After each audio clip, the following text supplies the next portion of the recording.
What's going on, Workforce? Brian here with special guest, not Chris. You might know him, aka Meoni. Thanks so much for coming in and filling in for Chris while he's on vacation. Meoni, tell people about yourself. If for some reason I'm introducing them to you, I feel honored. But please, what do you make? Who are you? And yeah, just talk for a while. What an introduction. Hello, my name is Meoni and I make Final Fantasy XIV videos on YouTube.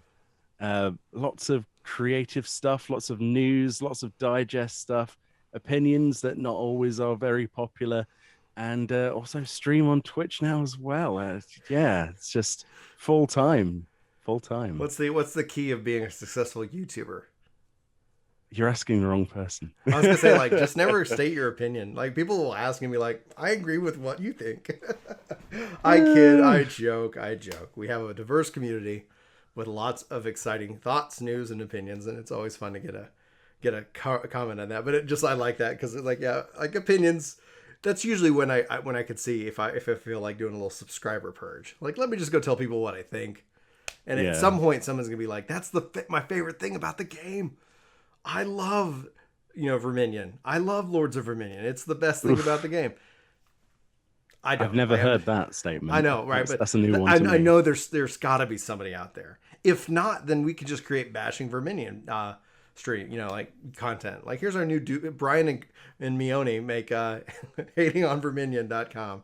That could be dangerously popular though, and then you would bring the attention that it doesn't deserve. It doesn't deserve, and then it becomes a huge meme. Yeah, and then the developers realize, oh my, there's quite a few people playing Verminion. Maybe we should add more content to that. We're like, no. I literally was talking to Chris about like going in and saying like creating a parser on the Verminion. Like, if the information is dropped into the log, like parsing and then keeping stats on the minions themselves, and then creating this whole sub community around this just game that's existing within the game. But the irony of that would be people have been asking for a DPS meter and they get it in Verminion only. That would be like big old like middle finger to the yeah, that would be interesting. Yeah. Well, like most things, like the sandbox comes from like player driven ideas and things that they go and take and make their own. But at the end of the day, this isn't a Verminion video. It could easily spin out to just that. So everybody's like, Verminion? I don't even know what that is. Today we're sitting down and talking about, obviously, the future of Final Fantasy XIV. Big event this weekend. Meoni, do you have plans? Are you covering it live by any means? Or like, what's your plans for FanFest? I won't be covering it live because I'll be too busy taking screenshots, writing stuff up, recording snippets and pieces. Because for my time, at least, it's 2 a.m. till about 10 a.m. Okay. So I'll be staying up, doing all of that work, then making videos for that following day. So for people who can't necessarily stay up those sorts of times, then they'll have something they can watch when they wake up on their way to work and such like that. So I would stream that, but I don't think that's really going to be that compelling, me going like a Minecraft villager every 5 minutes. Yeah, I don't know, man. That could be some of the most compelling content on the internet. Chris does like savage housing streams, and so you could literally do a Meoni stream. Those are hilarious though.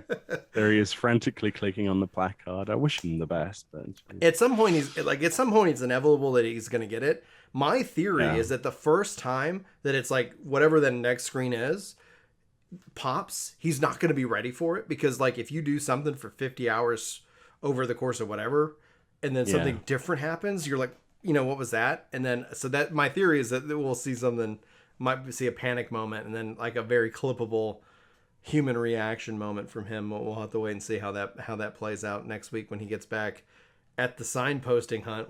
Who knows? We'll see. So before we go in, because like we are literally like this video should be going up. We're recording this on Monday. This should be going up Tuesday morning.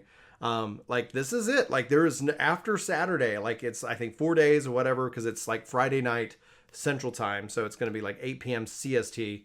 We're going to be live covering it. But beyond just what we're doing, like when we look at this, like.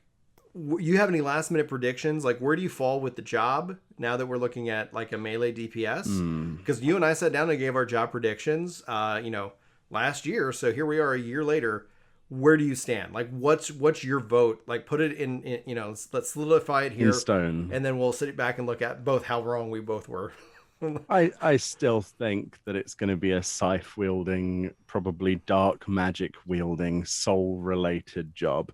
Just how close it is to obviously Xenos and that whole spoilerific sort of situation with that and him choosing a weapon. I don't know Hmm. how much you want to talk about that, but Oh, we can talk yeah, about it. Like at this point, like guys, he's picking a weapon, and they've been teasing it, and he was in the land of all the the relics of these weapons that he's unsatisfied with, and so he's been looking for his new weapon, and he teases it. I hear from the data mines that there was actually nothing there, so it's just yeah, obviously there was nothing there. shing. Yeah, Yeah, so nothing to it was just see. a blank model, but yeah, I mean, there's that small frame as well in the teaser trailer for Endwalker where there's something leaning against the throne, isn't there? Yeah.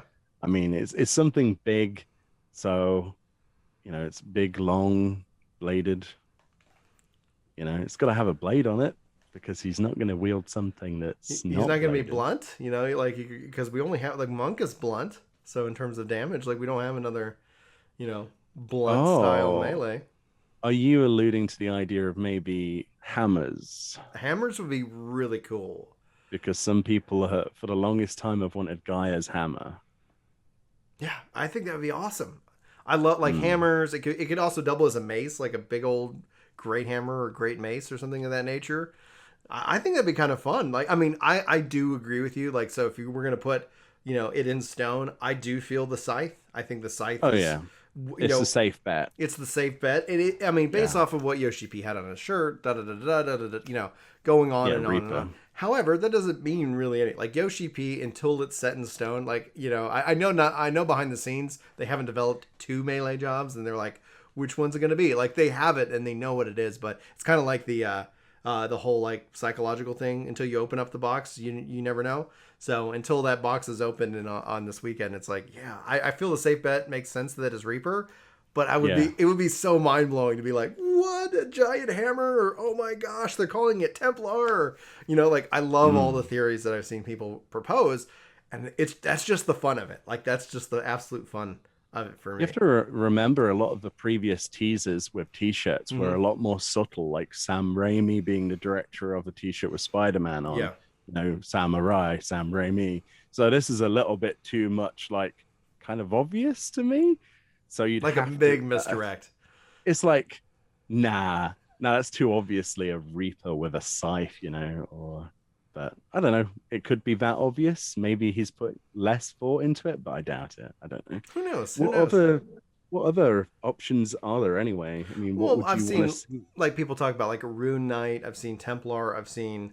I'm glad the Geomancer conversation has just kind of walked away because Yeah, it's like, sadly. well, Yeah. I just, it, there's a lot of misdirects, and that one gets people all the time, and it's like I just cannot see that happening. Chemist was a really good like misdirect, but even though you go look back Mm. and they're like, yeah, they did mention Sage. Sage was there. It was just like, okay, cool.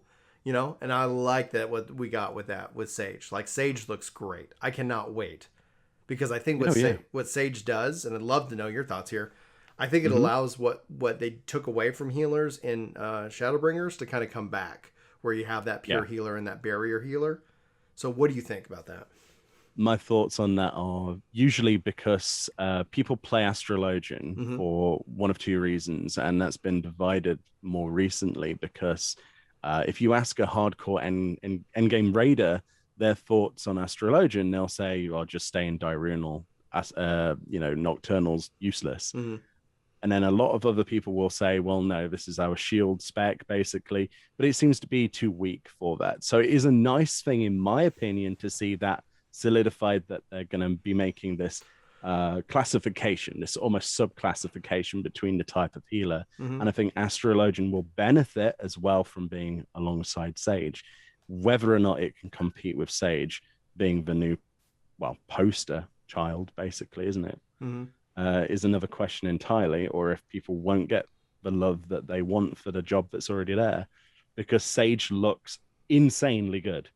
Like, I know we haven't got any numbers, we don't know what all the abilities are yet, but it looks good. It's so rare when you play a healer to feel the impact of damage. I've been throwing stones at things for so many years on my white mage. When we got glare, that was just mind blowing to me. I was like, yeah, okay, it might be just stone, basically with a spell effect now, but it's better. but it instantly made me love my white mage more. I was like, that's all they had to do. They could just reskin that stone into a floating piece of light, and that was enough for me to be happy. And then obviously with the lilies and stuff. But I think that what Yoshi P said before, where he wants to make it so that every job, citation needed on this, but I remember this in one of the interviews. You probably remember. He said he wanted every job to feel like they have a button like Passage of Arms for Paladin, something flashy and useful, something that makes you feel like, rah, you are this important. Is my job.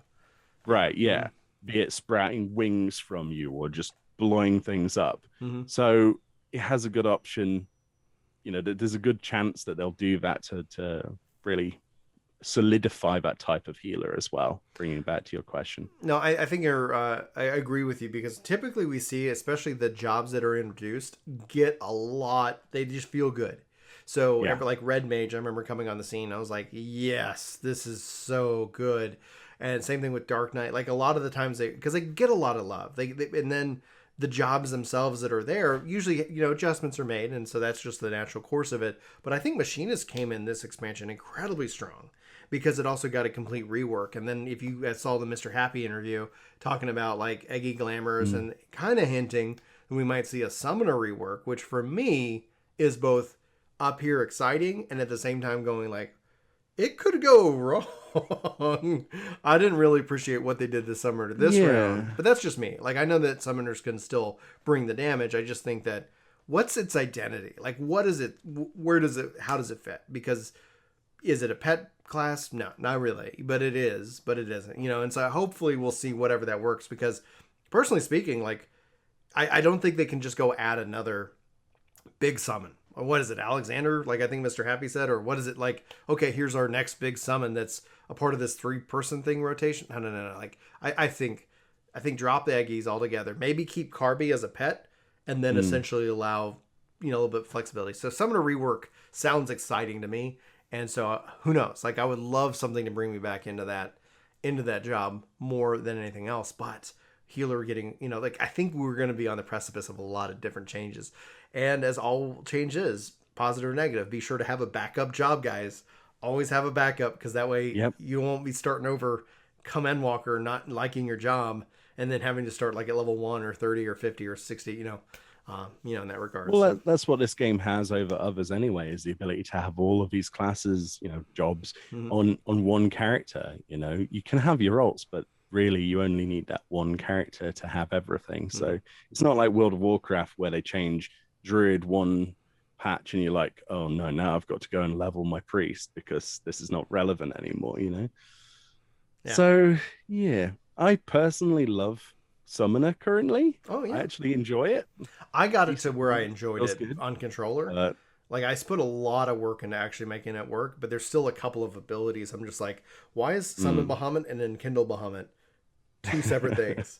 Like why? Like you can't summon Bahamut while he's in Kindle. Like they exist as two separate buttons. It's like, let's just bring those bad boys together. Just bring that back together. So who knows?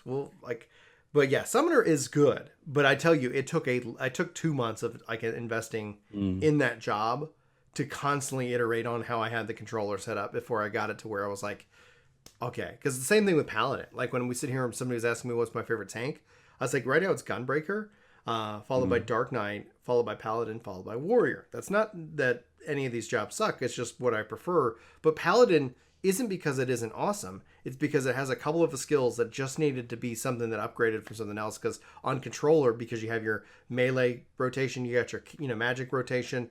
Like there ends up being where, okay, and then you want movement, and if you want to move, then you got to kind of have to consider that you need to be within requisite. You got to be close enough. So now you can insta cast, but then when you're doing that on a controller, you want that to be on the ABXY buttons, so that way you can move and cast easily. You can still do it on the D-pad, but it's a trade-off. So these are things that I personally run with and consider, and it's like, man, if they just took 2 of these abilities and just turned those into upgrade skills, problem solved. Like and so like I solve it with macros, And because I'm not an ultimate Savage Raider, it works for Brian, but it's not going to work for everybody. I just go, all right, well, if it works here, I'll just do Gunbreaker.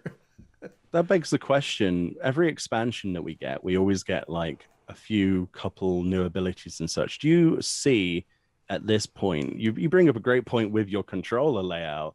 Do you see a lot of gutting, or do you see a lot of new spells that you're having to try and fit onto your controller? My fear is gutting, because when you go look at the core game, when we talk ARR, Heavensward, Stormblood, like if you look at that, like at those 3 chapters, when you start gutting, those are the people who get hurt, in my opinion. Yes, because at 80, it feels so good to play these jobs. At 90, I'm sure it's going to feel so good to play these jobs. And yeah, there's going to be some nuance and some things to fix. So my hope is that, especially with traits, that we see a lot more evolution in that regards, but personally speaking, I really want to see what I would say either the PvP combo system or a refresh on macros. Really? Because the PvP combo system. And not that I want all the skills to be gone, but I'm like, okay, you got a 3-button rotation that you weave in and out skills. Well, just put that on 1 button and have it auto upgrade. We've already seen that in PvE. But then all of a sudden you start restricting down, and then you still keep that 1, 2, 3, and then people are like, that's boring. Well, yeah, 1, 2, 3 is boring, but it's actually 1, A, 2, Q, 3, etc. because you start weaving in skills, and then you could end up having it to where, okay, now that rotation goes to 4 without having to sit here and completely break and destroy the overall game. I don't think that feature within the hotbars goes and breaks I guess complexity. It does mess with a lot of the jobs. Like, not all jobs would benefit from that. Monk is a really good example, because it has a couple different paths that you can take. So there is I don't think it should be copied directly. I'm just saying that certain things would benefit me as a controller player, because then I can sit here and say, great, I don't need to sit here and dedicate all of those extra slots.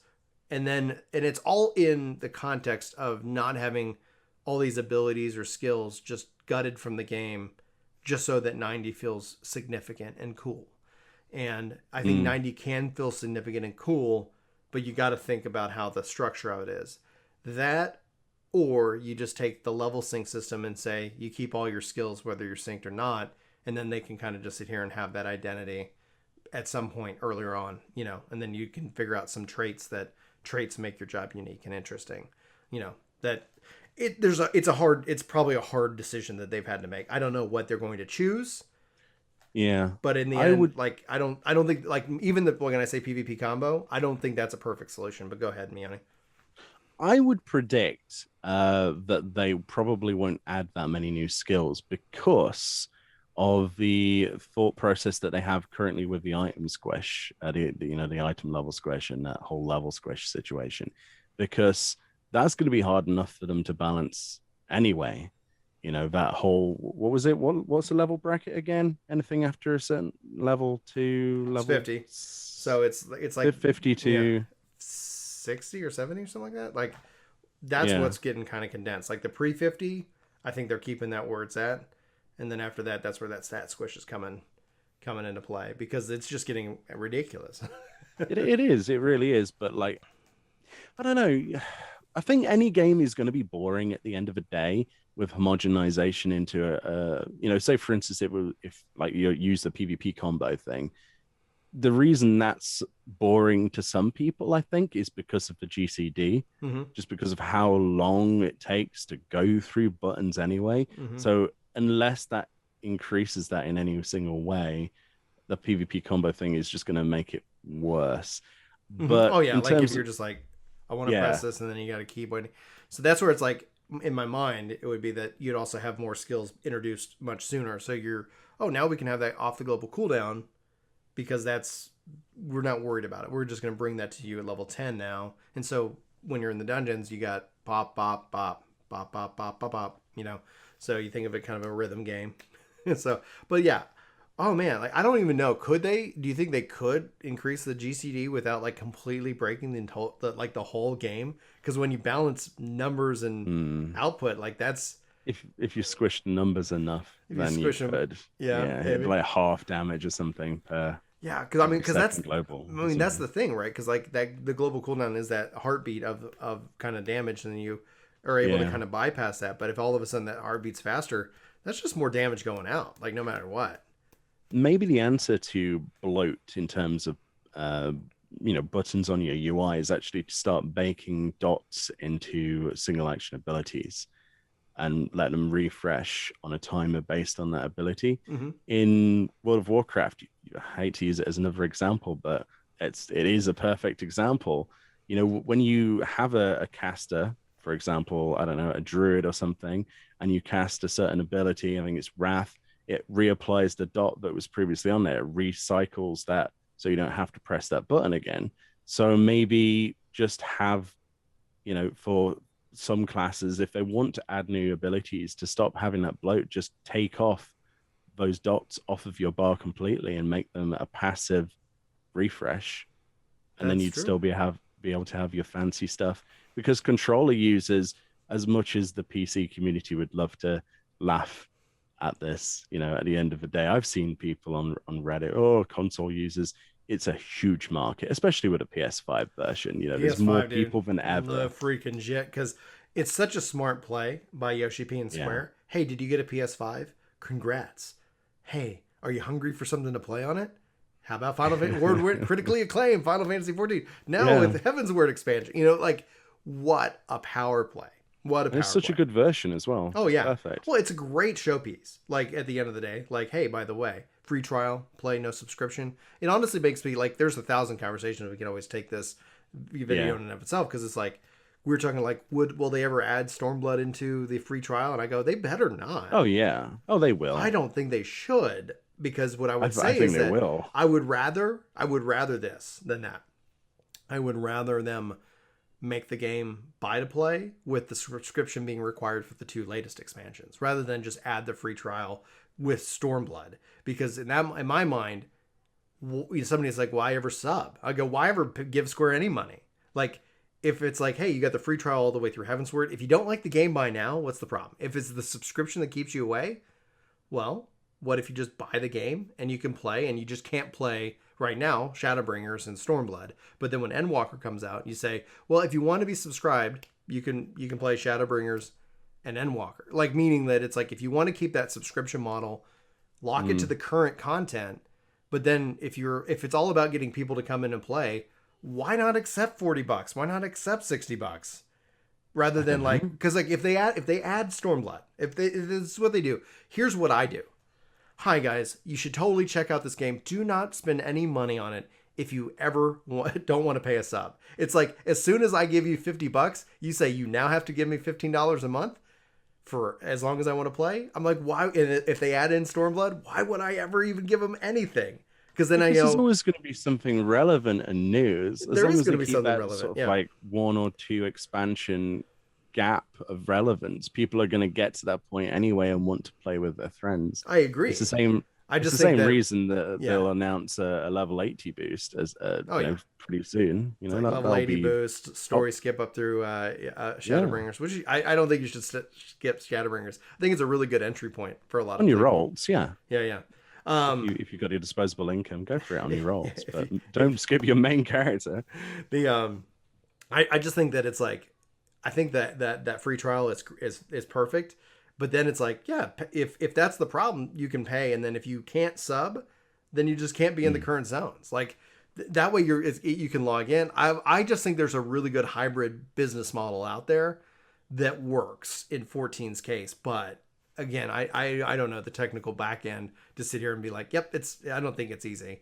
I just think that if all of a sudden they keep adding in the free trial, the lesson is don't buy the game because at some point they'll add in Shadowbringers and you'll never have to have a subscription, which is great for that. But in my mind, it's like why not just take the $40 someone's willing to throw at you, you know? That's a fair perspective, but I think there's a lot of people on the other side of that as Mhm. well who would they'd go, wow, I get so much for free, I'm gonna play this, and when they get there, they're like, well, I've got so much of this stuff for free now. I feel like I'm dedicated to spending money on the cash That's a fair shop, point.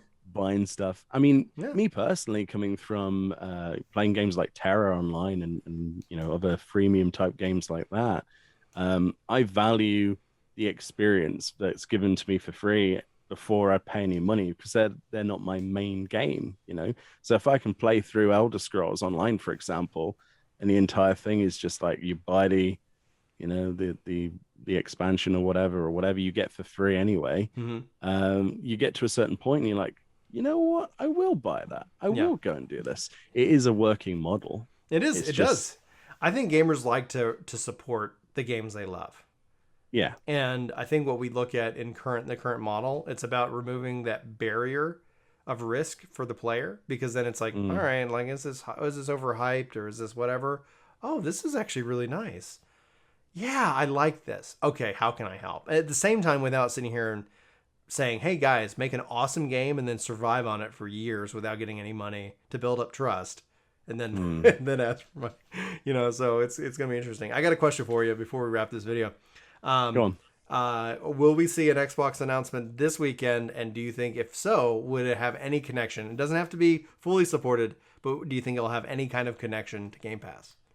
So 2 questions. Uh, I don't think we will have an announcement to do with Xbox personally. I hate to say it. I don't think that will be on the cards. I'll be amazed if they do. Obviously, I'd like to see more people involved in the game, and certainly from the Xbox crowd, there's a lot of want. But unless they've ironed out some of the other issues that were already on the Well, table, right now, Yoshi P says there's no issues. Phil Spencer says there's no issues. Yoshi P says as long as they just have to finish with the PlayStation 5 version before he'll talk about anything else. And he says that it's a matter of I think it's actually a matter of human resources, which in my mind says cut a check, Microsoft. Like that's a problem fixed with money. You need testers. Testers aren't the most like that. You don't need a master's in system architecture to come be a game tester. Like it's hard work, but it's not sitting here like that's a money problem, and it's like if Microsoft wants it, they could write a check. Like I'm sure that's kind of what Yoshi P's hinting at. Like, hey, we'd like to bring it to Xbox, but like the way have you heard about how the platforms work? Like every version of this game, every place's version, it's like another version they have to test and certify. So it is a lot of work. Like it's not cheap. But I think for them to get to 30 million, probably the way as fast as they want to get to 30, probably involves an Xbox. But I don't know if they do not announce Xbox this weekend. Like I have no idea when that would happen. Like it's now or maybe 7.0, but at 7.0, it's like what? Why I'll be now? pleasantly surprised, but I just have my doubts. I always have the doubts because you get so excited, and I don't like to see you get let down by this. But I'm I don't trying to know. put my my expectations in reality. Like I'm not like I don't expect it. I think Xbox needs 14, and It's not the other way around though. It's definitely not the other way around. oh no, But 14's doing just fine on its own. I think Square Enix wants Xbox to have 14. I think there's a number, and the question is does it, is Xbox willing to help make that a reality? Don't know. For the longest time, they've been the problem. So right now, it seems like it doesn't seem like that. And if it doesn't happen, the question is, what's the problem? Like, what is it? Because everybody's come out publicly and said, "There's no reason why we can't have this here." They're like, and so like, there's no reason why gold would be required. It's not required for games now, for certain games on Xbox. It wasn't required for 11. There's no reason, like, so it sounds like we'll see. it's Like a boardroom thing, isn't it? Really? yeah, like right. Unless the thing is that Sony's like, we want to keep this exclusive. What's that cost? And Square says this much, and Sony's like, well, of course. That could be a factor. Yeah. Yeah, we'll have to wait and see. Anyway, Meoni, thanks so much for coming in and filling in for Chris. Not Chris Meoni, guys. Not Here Chris. today. Where can people find you? What you got coming up down the pipeline? So they can find me on YouTube, Meoni, or on twitch.tv/Meoni about 5 days a week at the moment, 7 p.m. UK time till about 11 some nights. Yeah, full schedule. In terms of what's coming up soon, obviously we've got FanFest. There'll be full digest summaries, all that for both the keynote address, any announcements we have, the live letter, which we're getting, we could talk about for hours as well. All of the developer panels, they always like to sneak little bits in as well. I'll be staying up for goodness knows how long. Oh, dude, get some to bring coffee, that. get some tea, get anything that's got that keeps you going. It Yeah, kicks off here for our time, so like I know that I think it's like 3 a.m. in the morning for your time, but 2 it's a.m. Yeah, 2 a.m. Okay, so it's here at 8 p.m. Central is the start, but then it goes like into the night. It's in so that's twice, and then the live letter, same thing. So it's gonna be crazy content weekend, and then PSO2 New Genesis beta is out this weekend. I So heard about that. yeah, Yeah, so that's honestly like when we talk about like the gap, like how do we fill in the gap between 5555 and Endwalker? And it's like, well, it's like too many games. there's too many games, and in my mind, like I'm just looking at it and saying, like a big core of my plan is I'm gonna finish the story, and I'm gonna look at like I'm gonna try to set some new goals for me in 14, and then it's gonna be a lot of new Genesis, really, I think in my mind. And then the question is that will New World come in and also take in kind of a section of that pie? Are So you are you planning to cover Ashes of Creation at all, or is that not on I the think cards? Ashes is currently far enough. Now we've applied for their creator program, so we'll see if Yeah, we, like I thought always, you might. Yeah, we like Ashes looks really cool. At the core of it, though, I still think it's like a 2023 game. I yeah. could be wrong. I mean, they could come out in a year and be like, wow. I don't think it's a 2021 game. If it is a 2021 game, I don't know how I'll function because there's too much already in 2021, especially because of all the delays. But honestly, I've been doing a lot of like thinking on it, and it's like, yeah, if it's when it gets closer, I'll take a closer look. But when we look at like the games that I've already want to actively play, Yeah. There's no time. You need to clone yourself. We need to figure out how to I don't clone know. I'd ourselves. just rather just like find like play like honestly because I've been looking at like what's the games that I play that aren't content driven, and just like it Mm, might just be a game that's not content driven. It could always evolve, but like I've been playing Near Replicant with my wife and having a good time. what a fantastic game. Yeah, and I might eventually put out a review, but like we play games differently Mm. than content creators, because it's like we just kick back and it's like we'll play like 1 or 2 nights a week, a couple hours. Like that's gonna take a long time for us to finish the game. And maybe I'll get my wife to join me. We'll do like, hey, Brian and his wife review. It's something different. I don't know. Like, it'll be fun. That would be cool, actually. Yeah, let me know, guys. Be sure to hit like if you want that. If we get this video to 10,000 likes, which is ridiculous, I don't think we've ever had that. Well, me and Julie I'll convince her like, hey, babe, they did 10,000 likes on this Meoni video. We got to do it now. You got to sit down in front of camera. She'll be. No, if you like, asked for 10,000 dislikes, you'd get it probably. I doubt it. I doubt I'd get 10,000 dislikes. I doubt it because I think you get the people who are like, yeah, I'm gonna okay, whatever, But it's like, no, I don't know. Dislikes don't hurt you, so it's like it doesn't really bother me at all. So This is true. Yeah. it's like I always kind of say like, oh, tickle that dislike button if you. I see a bunch of Any ticklers out last minute predictions for the weekend? there. Anything else? I think that the biggest tease that would have me kind of go tilt the neck, crack the back kind of thing would be it doesn't come to Xbox, but it has some kind of Game Pass PC thing. Doesn't mean that it's covering the sub, but it's like, hey, you can play, you get the expansions or something, or there's a Game Pass Ultimate perk of which there's some special amount. Like if it connects to some way with Game Pass but doesn't come to Xbox, oh man, I'd be mad. Now predictions wise, I think the safe bets are what we've typically got, right? Like it would, I don't know. I really would love to see something with 4-man dungeons, some kind of talk about like what the new deep dungeon, if they're like what's their thoughts there. But yeah, like I'm just Give us 4-player extremes. That's what we want. I mean you can kind of do that. But I don't know, it would be there's a lot that I'm really actually interested to see what the PvP looks like.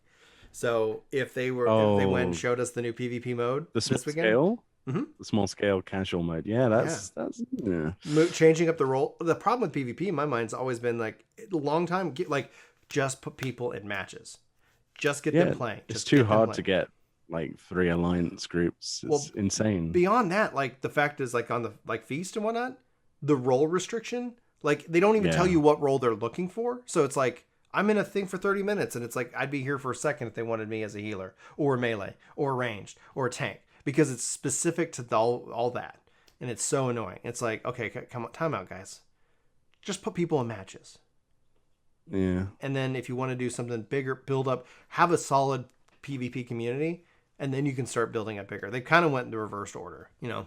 Oh, we'll just have this bigger mode. I was like, no, all right, people do it, and then they don't. And it's like, you need something, and that's what I'm really curious to see what they do, because I'm looking forward to anything they do, really, in terms of small scale PvP, because it just doesn't interest me in the queue times for Feast or even the bigger stuff anyway. It's just there's not enough people really all the time to do it. Yeah, queue times are like, they are your biggest enemy. And the thing is they just get people playing it, you know, and then you can build from there, you know.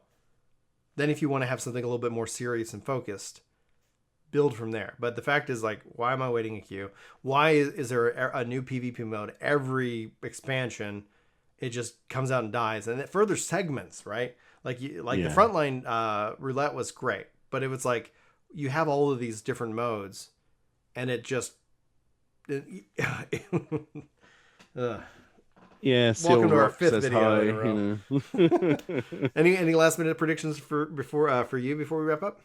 I have one last thing. Okay. It's both a question to you and a prediction. Okay. I predict that we'll see something to do with either a new or something new to do with content to do with limited jobs. Do you think we'll have any limited job content at all announced? Or anything to do with limited jobs or Blue Mage? What are they going to do with this? I think they should. I like the fact that they didn't talk about like Beastmaster or Puppet Master in the last one was kind of like, it makes sense because they also then delayed Ultimate. If they announced it Beastmaster and said, hey, it's coming in 5555 or whatever, 5558, or like, you know, I think a limited job would be perfect over the summer. Because my thing is like, what do we do from summer to release, you know? But I think if they announced it alongside the Ultimate is delayed, we're so sorry, that would have not gone over well. Because it's like every Ultimate, even though they're designed by two different teams, like every Ultimate Raider would be like, try explaining that to members of the community, including content creators, because there's some people who do not get that point, that it's two separate parts of the team. Yeah, like different people, different different strokes for different folks. And so when we look at that, I think it would be it's a bummer that Ultimate is delayed, because, and even though I'm not an Ultimate Raider, I think it would have been awesome content to help carry. I love watching the world race. It brings in so many this summer viewers would have been Twitch. Insane. Like, it was a perfect marketing opportunity. Yeah. But okay, it's delayed. Especially in a world with less sport. In real life, it would have been big. A spectacle. You know? Right. And I'm sure everybody's reeling off that. 2022, new Ultimate, great. This summer, I think from a casual piece of content, and it can go into hardcore, it takes, like, one of the fun things on Blue Mage, we've been farming spells, just working on the spell book, but it's sandbox content. What can you do? What can you challenge? How can you build it out? Like, it gets a lot, it breaks the system and lets the player just play. And I think if you paired that with a limited job, as long as it went to 70 and not like sitting here comes out and is like, okay, it's 50 all summer, you know, like, let them play together. Let's break the game together. Let's do crazy things together. Go nuts, have fun. I think that would be something that could be they could hold my attention over the summer. I want them to do a Blue Mage only PvP tournament for the summer. Yeah. Open up Blue Mage into Palace of the Dead with not mix, but with Fixed Party. Open up Blue Mage for Eureka. You know, I agree. You know, okay, cool. Who cares? Like, just go nuts. You know, like, Eureka's the challenge because it is mixed with other types of jobs. Just, I guess, let it in. Like, I don't know if there's restrictions. Like, I don't know. But I'm just, at this point, like, are we hurting anything? I don't know. I don't think so. I don't know. I think a bracketed, like, Blue Mage only PvP thing with some little cosmetics here, since Blue Mage is available to everyone, would be a real positive thing. Because so far, I don't see Blue Mage having that much to really do, and it's easy to do. How hard can it be to do a like, here you go, matchmaking, here's the feast, have fun with Blue Mage. If you get top 100, then you get I don't know. That'd be fun. That would be fun. But that's the thing, like, just the summer of fun. You know, it's like, hey guys, we 555 story's done, content's done. Okay, expansion is coming, and okay, let's go. What's your date on the expansion? or at least month. November. You think November? Okay, I'm thinking Yeah, October. I think And it'll be November just because of how things have been. yeah, and that's fine. And Sadly, if that's the when it comes out, that's when it comes out. Like let's go. And that's a gap. That's a big gap from now to then. that's a lot of months. And what have we got to fill those months? So we'll probably have a Halloween event, Mm-hmm. okay, which will be like for a couple of weeks of worth of fun if you can stretch it that long. Summer We'll event. have the summer event, which, I mean, what can they really do other than jumping puzzles and stuff? Uh, what else is there? Oh, Yeah, the Rising. Rising, right? You could have another Moogle Tome event They on probably top of would. one. They probably will. Yeah, a summer one A because summer, we a had summer. one last summer, didn't Yeah. we? Mm-hmm. Well, I mean, that was always Yeah, kind of leading up into the patch, leading up to the yeah. expansion, so we could see that happen. Um, Uh, yeah, the like Mackay event, bring that back. That would turn a few heads. and the Let It Rain, the Golden Saucer event. Yeah, to make it rain one. Yeah, that would be nice. Yeah, I You don't know, know. There's so much stuff that we missed out on last year. They could just throw it at us and just let us have some fun. I think that's the. I think the thing is that just let people play in the box. And And if there isn't anything, then play other games. well, yeah, that's going to be their line. And that's fine. Like that's where it's like, guys, PSO2, New Genesis, like a whole new way to experience that game. Free to play, go nuts, have fun. That's going to be my that's my summer of fun mantra. It looks good. Go nuts, have fun. Yeah. It That game does. looks good. It does. It does look so good, and it's a whole thing, and it could evolve how these long persistent games evolve over time without having to like do Destiny and cut content. It's like, oh, we're just gonna make a chapter. You can bounce between the two games as you need.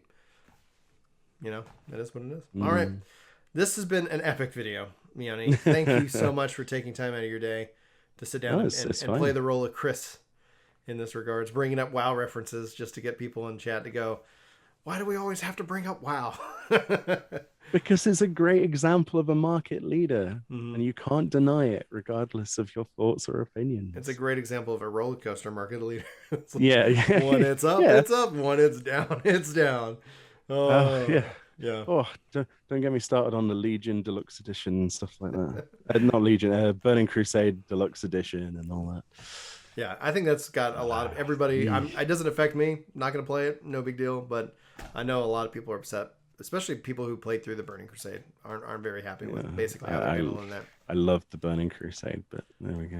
Guys, be sure to follow Meoni. All his links and content is in the description and title because I also have him tagged. So be sure to click that. Go follow him if you haven't already, and also look for his great content that's gonna be rolling out this week and next week. This is the best time to be in the 14 community because lots of things to talk about. We'll finally get some real answers. We'll have obviously more questions and more. And then beyond FanFest, I think the next big event outside the patch will be E3. So we probably, who knows, we'll if they are going to save anything for that. But we'll have to wait and see. Maybe. I mean, what was it last time? It was the Monster Hunter crossover that was announced. They had that, and they also they also had the E3 reveal of that Zodiark and Hydaelyn are the eldest of primals. Oh, that was right. Where my chin was on the floor. It's yeah. like, what? What? That's what they're giving us at E3? Like, and they're like, that's actually a small thing of what's to come. It's like, no way. So, we definitely have to do another episode where we look back on this one and see what we think from FanFest. As always, I'd be totally up for that. That might end up evolving into a full podcast because Chris should be back, so we get you back and have lots of things. There'll be plenty of things. So guys, be ready for like content creator feed extravaganza. Lots of things to be excited about. So that's gonna wrap it up for today for Work to Game. My name is Brian. That's Meoni. Fantastic, awesome dude as always. I don't really have a way to sign off because it's usually kind of Chris and I bounce off, but we love you. Be safe. Take care. We'll see you this weekend. Bye. Thanks for watching. Bye.